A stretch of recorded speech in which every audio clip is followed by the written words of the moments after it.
kedua adalah durhaka kepada orang tua. Ini sebagai orang tua jangan sampai anak itu durhaka kepada orang tua. Kalau ada anak durhaka kepada orang tua, pasti hidupnya akan celaka. Itu kemungkinan di dunia, lebih-lebih di akhirat. Makanya sekarang kalau ada kehidupan ini agak sulit atau bahkan sulit, sobek istilahnya sekarang, harus introspeksi bagaimana kita terhadap orang tua. Nah, dikatakan birrul waliden, sampai orang tua itu sudah meninggal, kita tetap birrul waliden. Caranya apa? Tiap hari kita mendoakan, tiap hari kita kirim doa. Itu.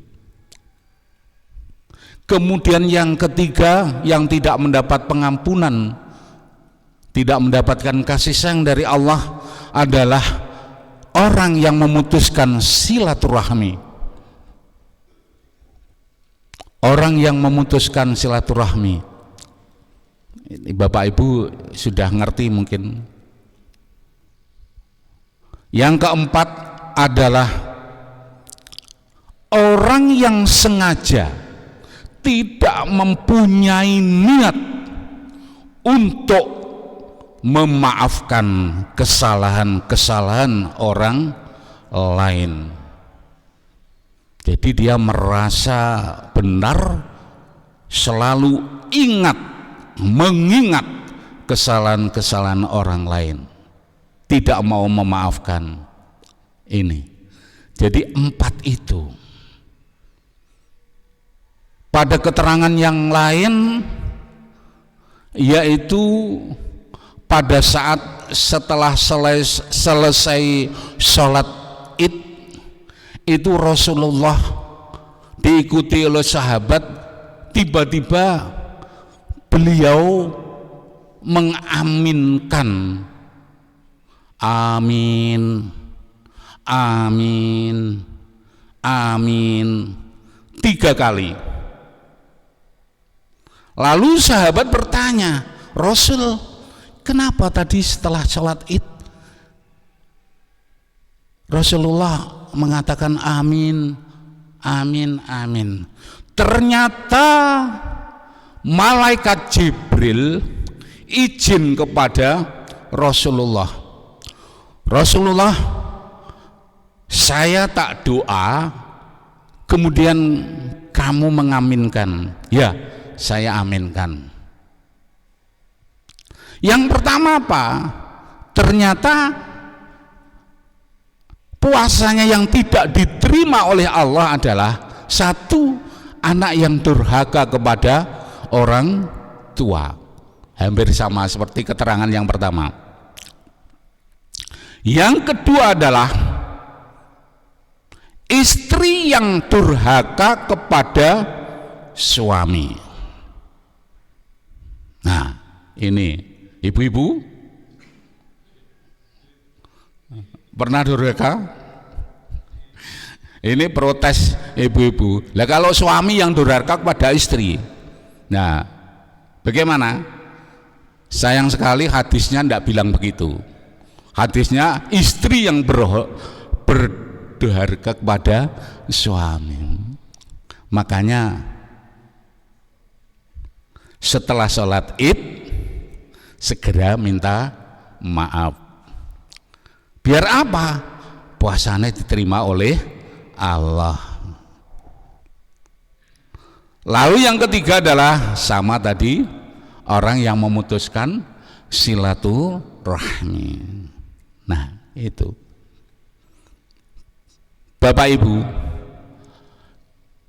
pada bulan Ramadan itu seharusnya kita gunakan untuk penggemblengan diri kita.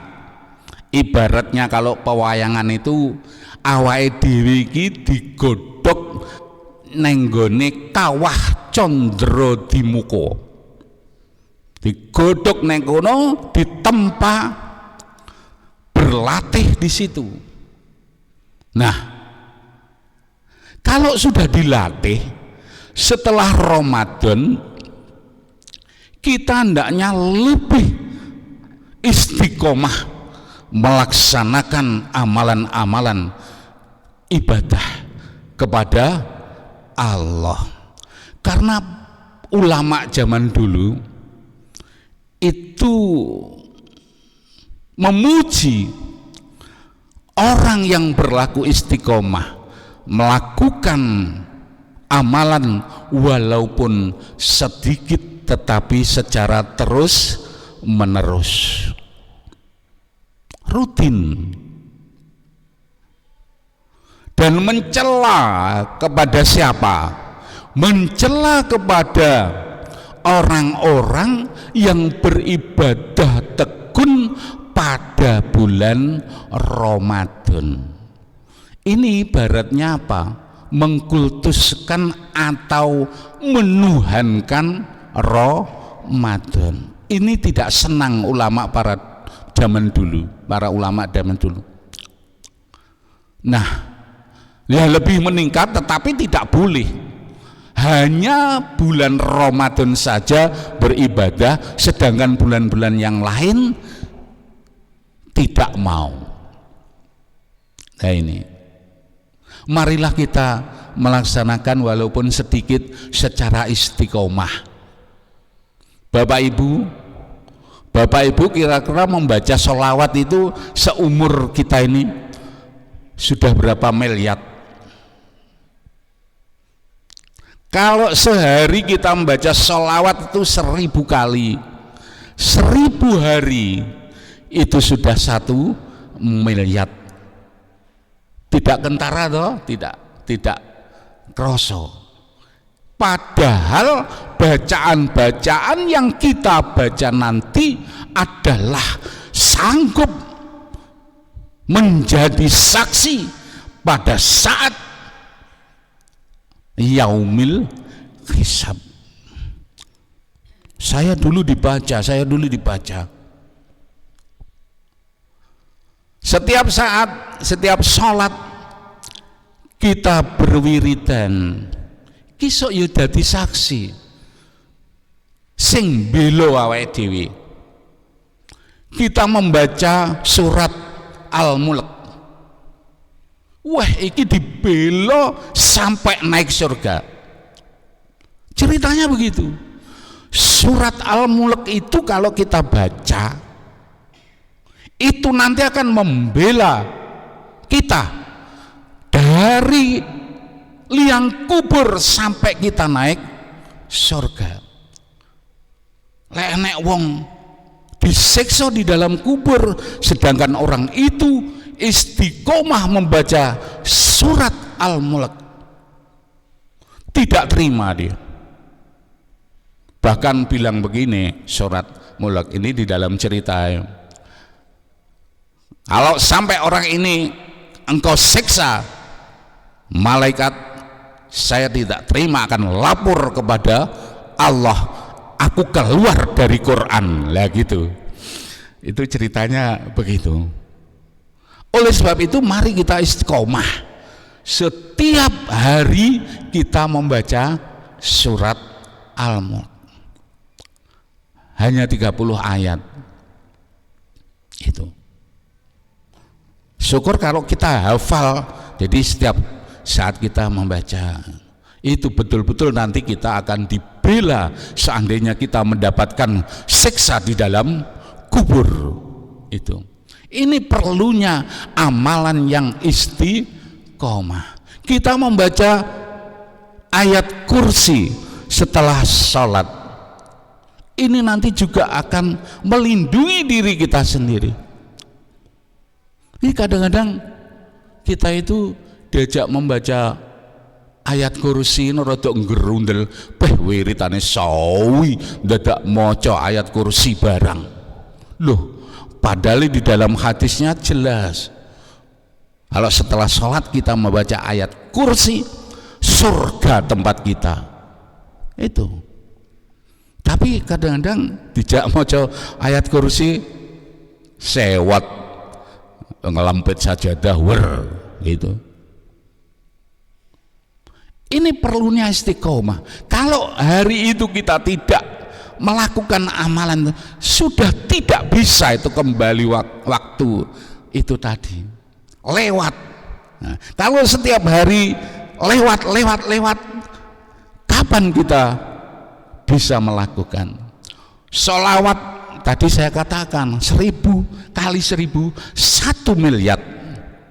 Bayangkan itu dikeruyuk karo sholawat 1 miliar, gak kroso.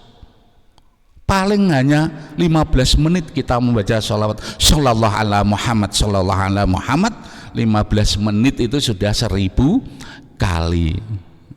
Nah, ini pentingnya kalau kita melakukan amalan yang istiqomah. Bapak Ibu, mudah-mudahan ini detik-detik terakhir Ramadan sudah berkemas. Ramadan akan pergi. Hidup ini misteri. Bisakah kita menemui Ramadan tahun depan? Siapa yang sudah memastikan? Aku mesti ketemu. Halah, hidup ini misteri. Bulan depan diambil gelebek, gak iso. Mau Ramadan 1 hari diambil gelepek, gak iso. Ini misteri. Apa yang terjadi besok Bapak Ibu tahu enggak? Enggak tahu. Misteri, enggak ada yang tahu ini. Makanya kita hidup ini hati-hati. Mudah-mudahan kita tetap berdoa dipertemukan bulan Ramadan tahun depan, kita melaksanakan ibadah yang lebih meningkat lagi, ya, yang lebih meningkat lagi. Demikian Bapak Ibu, selama hari Sabtu 5 Sabtu ini, apabila ada kata-kata saya yang menyinggung perasaan Bapak Ibu, saya mohon maaf yang sebesar-besar. Okay. Demikian, wabillahi taufik wal hidayah waridha wal inayah. Wassalamualaikum warahmatullahi wabarakatuh.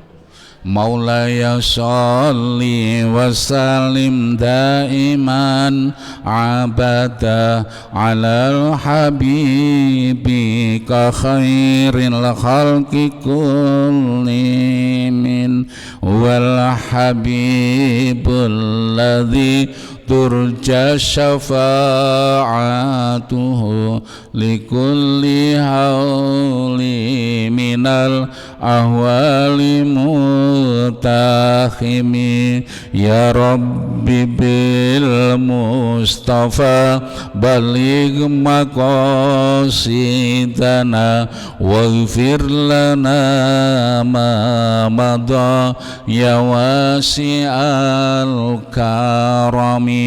Sallallahu Rabbuna ala nuril mubin Ahmad al-Mustafa Sayyidil Mursalin wa ala alihi wa sahbihi ajma'in.